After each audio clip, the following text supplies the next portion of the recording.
நீரின்றி அமையாது உலகு அப்படின்னு சொல்லுவோம் இல்லையா? அதுபோல மீனின்றியும் அமையாது. இந்த மீன் பறக்குமா? ஆனால் பறக்கும். அப்படி பறக்க விட்டவர் தான் டைரக்டர் சீனு ராமசாமி சார். சீனு ராமசாமி சாரோட நீர்ப்பறவை திரைப்படம் வெளியாகி கிட்டத்தட்ட 12 வருடங்கள் ஆயிடுச்சு.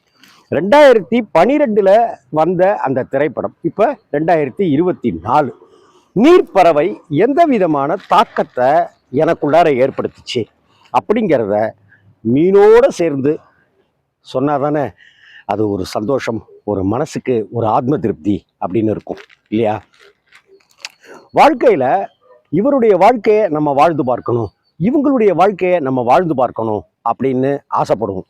அதே போல் நம்ம சைக்கிளில் போகணுன்னு ஆசைப்படுவோம், பைக்கில் போகணுன்னு ஆசைப்படுவோம், காரில் போகணுன்னு ஆசைப்படுவோம், காரில் நம்மளே ஓட்டிகிட்டு போகணுன்னு ஆசைப்படுவோம், பைக்கை நம்ம உட்காந்து ஓட்டிகிட்டு போகணுன்னு ஆசைப்படுவோம், இல்லை பின்னாடி உட்காந்துட்டு போகணுன்னு ஆசைப்படுவோம். இப்படி ஆசைகள்லாம் நிறையா இருக்குது.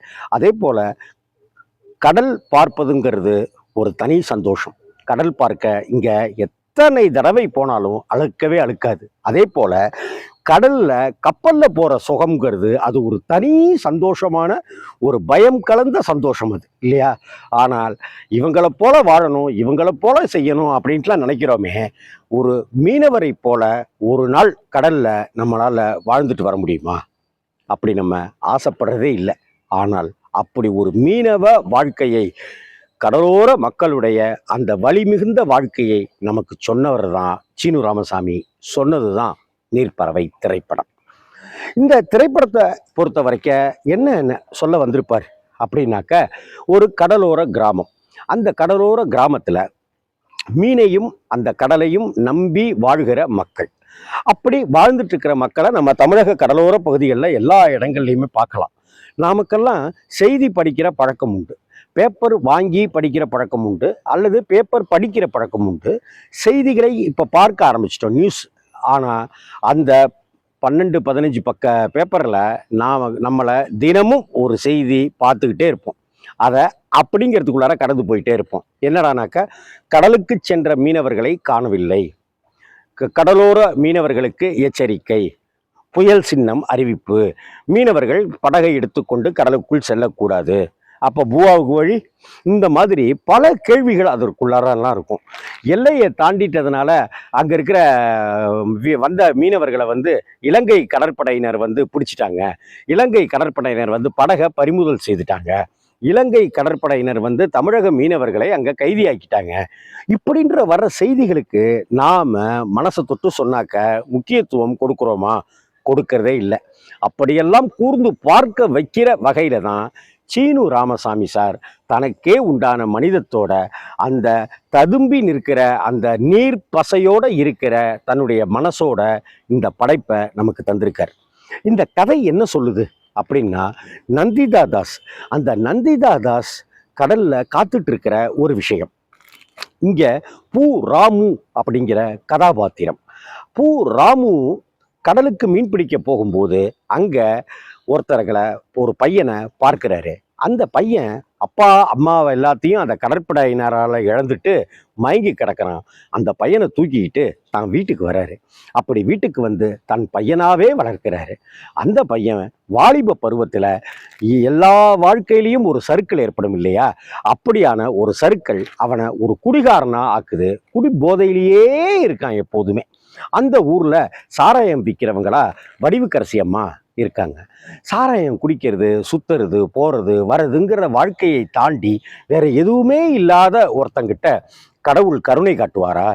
அங்கே இயேசு கிறிஸ்துவை வணங்கி வழிபட்டு கொண்டிருக்கிற அந்த சுனைனா கதாபாத்திரம் அப்படித்தான் ஒரு இயேசுவை போல, ஒரு கடவுளை போல கருணை காட்டும். அந்த கருணைக்கு பின்னாடி மறுவாழ்வு மையங்கள். இங்கே தமிழகத்தில் பல போதைக்கு அடிமையானவர்களுக்கான மறுவாழ்வு மையங்கள் இருக்கு இல்லையா? அந்த மறுவாழ்வு மையங்கள் என்ன செய்யுது அப்படிங்கிறதை உணர்த்துகிற விதமாகவே இங்கேயும் காட்சிப்படுத்தியிருப்பார் சீனு ராமசாமி. அங்கே அவங்கள சேர்த்து அதிலேருந்து அவன் கொஞ்சம் கொஞ்சமாக மீண்டு வருவான். அப்படி மீண்டு வருவதற்கு மாத்திரையோ மருந்துகளோ அல்லாது அங்கே இருப்பவர்களுடைய அந்த அன்பும் அவர்கள் காட்டுகிற கரிசனமும் அந்த சுனைனாங்கிற கிறிஸ்தவ பெண் காட்டுகிற பெருங்கருணையும் தான் அவனை திருந்த செய்யுது, வாழ்க்கையை திரும்பி பார்க்க வைக்குது, வாழ்க்கையை முன்னோக்கி போகணுமே அப்படிங்கிற முனைப்புக்கு கொண்டு வருது. இப்படிப்பட்ட சூழ்நிலையில சுனைனாவை அவன் காதலிக்க ஆரம்பிக்கிறான். சுனைனாவும் அவனை காதலிக்க ஆரம்பிக்கிறா. அந்த இளைஞன் தான் விஷ்ணு விஷால். விஷ்ணு விஷாலுடைய திரையுலக பயணத்துல நீர்ப்பறவை மிக மிக முக்கியமான படம் அப்படிங்கிறத மட்டும் உறுதியா சொல்ல முடியும். ஆகச்சிறந்த நடிப்பை விஷ்ணு விஷால் கிட்டேருந்து வாங்கியிருப்பாரு சீனு ராமசாமி.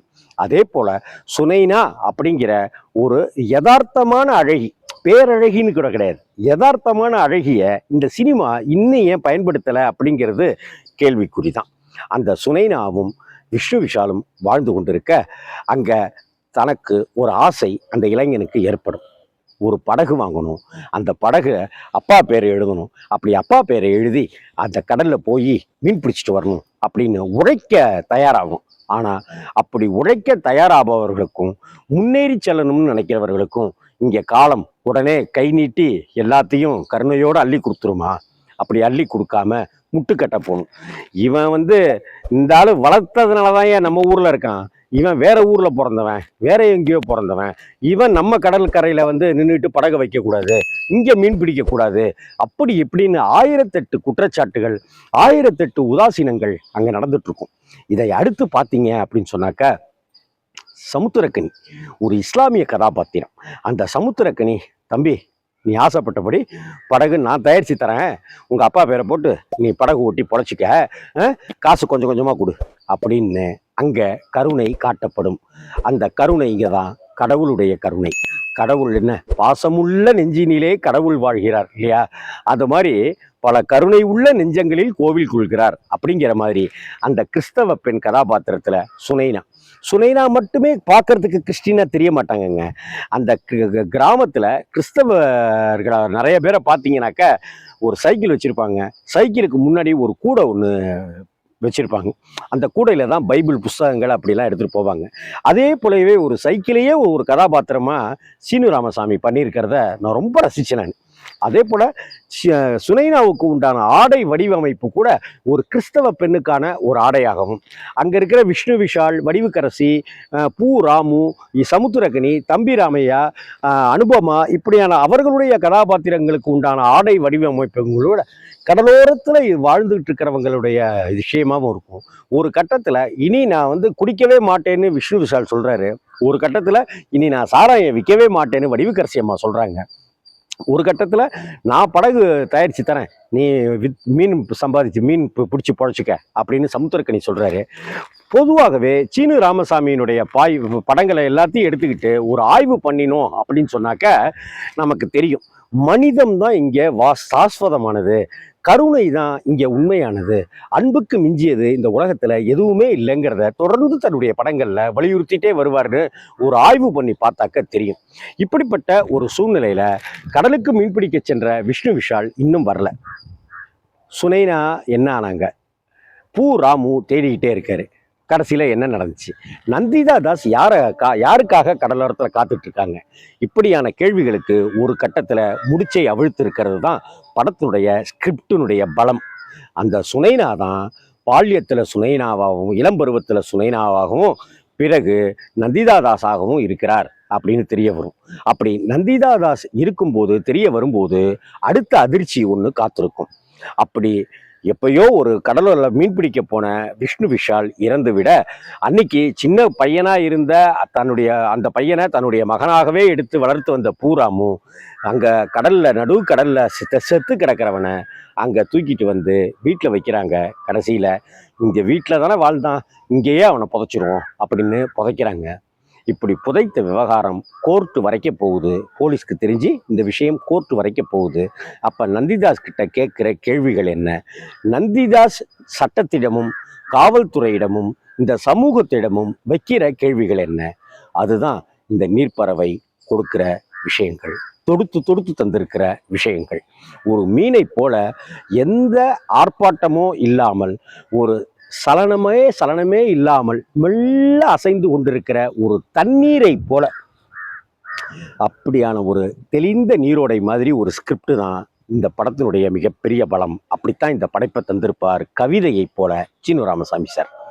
கிளைமாக்ஸ்லையும் எல்லாம் முடிந்து, காவல்துறை, போலீஸு, சட்டம் எல்லாம் முடிந்து அந்த கடலோரத்தில் நின்று தூரமாக கண் பார்வையை செலுத்தி பார்த்துட்டு இருப்பாங்க நந்திதா தாஸ். அப்போ இதான் தெரிஞ்சிருச்சே ஊருக்கும் உலகத்துக்கும், இன்னமும் ஏன் காத்துட்டு இருக்க அப்படின்னு சொல்லும் பொழுது, அந்த உடல் வந்து சேர்ந்துருச்சு, ஆனால் என் புருஷனுடைய ஆத்மா இந்த கடலில் தான் சுற்றிட்டு இருக்கு, என்னைக்காவது இங்கே வரும் என்னை பார்க்கறதுக்கு அப்படின்னு சொல்லி இருக்கிறதோட படத்தை முடிச்சிருப்பாரு. அந்த படுபாவி சீனு ராமசாமி அப்போ படத்தை முடிச்சிருப்பான்.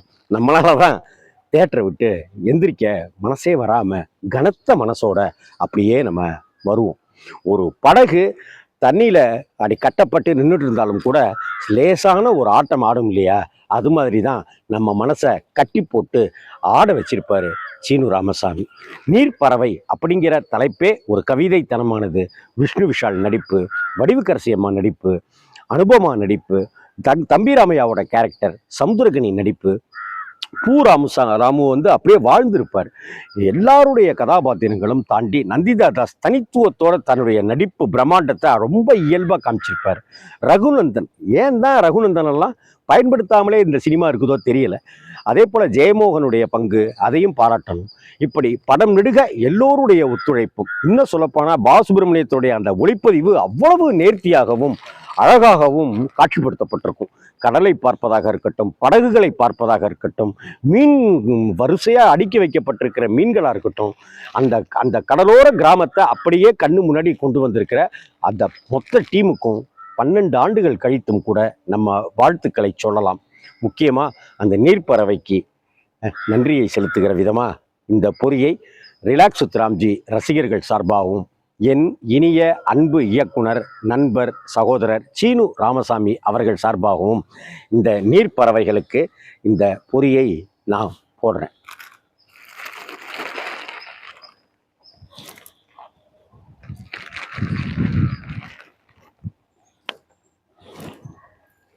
இங்கேதான்